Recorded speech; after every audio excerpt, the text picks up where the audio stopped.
All right, so ultimately what we're going to do is we're going to solder the red and the black to the positive and negative on this LED strip. And the contacts are really close together, so we're going to have to be really careful not to bridge that and create a short circuit. All right, the first step, let me just put this over here, get it out of the way.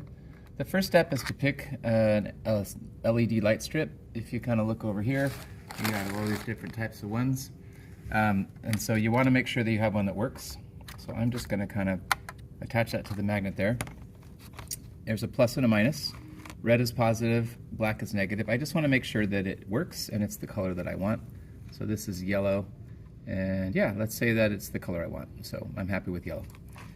There's a bunch of different colors. Okay, so now that this is yellow, I'm going to start by tinning these wires. And before I tin it, I want to make sure that I twist these, and if they're like in individual threads, and really twist it and make sure that it's twisted into one kind of joined up wire, one for red and one for black. So double check that they're twisted well, and then I'm going to set it over here, and I'm going to, first I need to flux it. So I'm going to take these two wires and I'm just going to kind of dip it into the flux and just make sure that there's a little flux on there. It doesn't have to be much.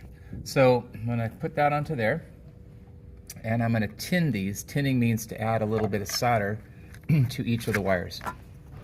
So I want to do them one at a time. I'll do red here.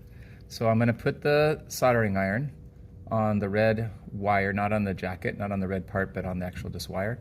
I'm just going to hold it there, and I'm just going to make sure that I get a little bit of solder onto there. All right, and one mistake that students make is they think that they have to have a big old blob of solder. You actually don't want that. That'll make it harder later. It's just enough solder to coat the wire. It doesn't take much. And then the other side, a little bit of tinning there, and you get some solder onto there.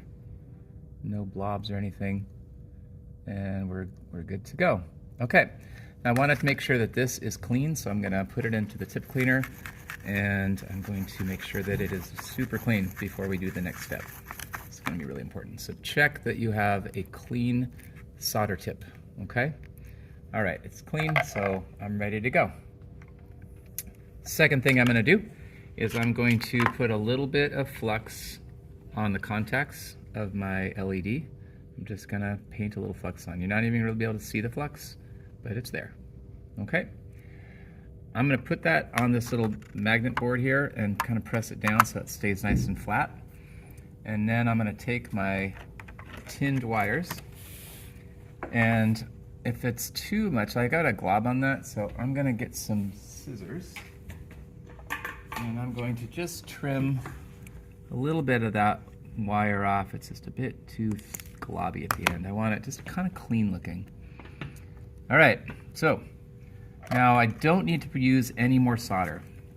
I've got enough solder on the tip of the wire. I just need to just press it on. So I'm going to do the black first. So black is negative. And you'll notice that this soldering iron has a flat tip. So I'm going to lay that negative, the black against the negative, and I'm going to push it down. I'm just going to press it onto that contact for about 3 seconds, and that's enough to get it to stick. See how it's sticking? So that's connected. And now I'm going to do the same thing with the red. I'm going to press it on. I'm going to actually switch hands so they don't cross over. I'm going to press it on just enough to get that solder to stick. A couple seconds. It's usually enough. And I feel like I didn't do a great job of that, so I'm going to press one more time and really get it to stick. I think I got it.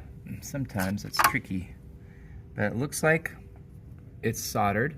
It's not bridged. There's no bridging between them, and it feels like I got it connected. But I am not certain that it worked, so I'm going to check it by plugging it in to a Chromebook. So just follow me. And it does. So our soldering worked good. So we're good to go on that. All right, now we're going to go to the next thing, which is to put a little bit of hot glue onto here. Good? Yes. Okay, so now we're going to just put a little bit of hot glue on here, not a ton, just a little bit to kind of insulate those wires. Okay, and now we're going to use this stuff called heat shrink. This is kind of cool stuff. So we're going to cut a little piece of heat shrink that is enough to cover that connection and a little bit above and below the connection. So I'm going to cut a piece right about there. Some scissors here. This is heat shrink.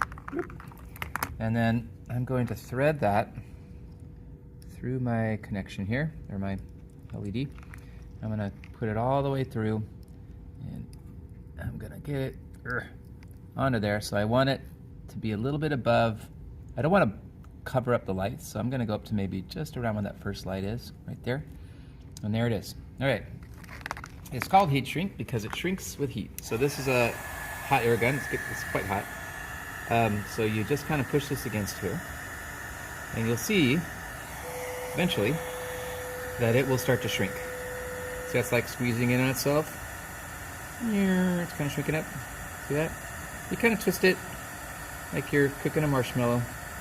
You don't want to get too close to it. You could actually melt the solder, and then your connection doesn't work. So see how it's all shrinking up there? Isn't that cool? So there's one. Now I suggest you do a second layer of heat shrink just to really reinforce that area, because we don't want the connection to break. And this acts a little bit like a backbone, adding some strength to the connection. Get down there. Okay.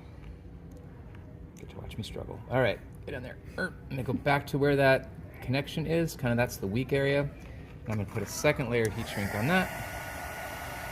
Ta-da. Now, let's go test it again to make sure reconnect. Still working. Success. Okay, we're gonna take our LED light here, and we want to press it into this routered wood, which I'll provide to you. Because that doesn't fit, it's a little bit tight in there, what I suggest is we widen that a little bit by using this Dremel tool. And we'll use this Dremel tool to just kind of widen that area a little bit.